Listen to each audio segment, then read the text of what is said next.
My name's Felicity Powell and I'm the artist and curator behind the exhibition Charmed Life, The Solace of Objects.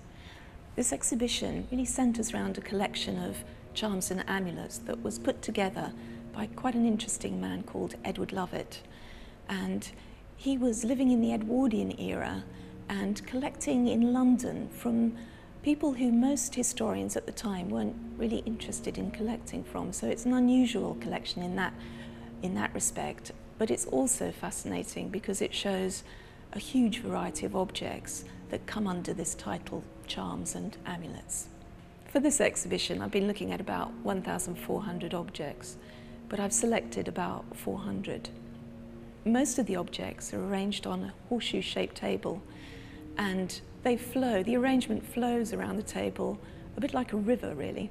What's interesting to me is that it's made me think about what we all carry close to us, to keep as a charm or to make us feel safe or to invest with some potent meaning. Alongside the charms and amulets in Edward Lovett's collection in this exhibition are a series of my own works.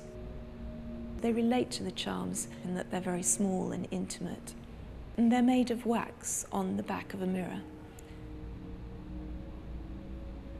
I've also made 2 films. One of them shows how I make these pieces, and the other shows medical imagery from my own MRI and CT scans. And over the top of the medical imagery is a series of drawings that I've made directly from the amulets in the collection.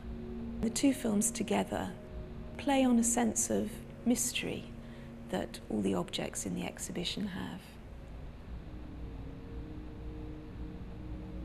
The amulets and charms from Edward Lovett's collection are fascinating and intriguing for all sorts of reasons, but for me they offered an insight into how people have carried objects that they've invested some kind of potency in since ancient times, and in fact we still do, and that they come from all over the world. Every culture has amulets in its history and in fact still does, and the objects, although they were collected mostly in London, come from all over the world, and that's a fascinating insight into London and the way people traded from the river and how these objects came into Edward Lovett's hands from the East End of London.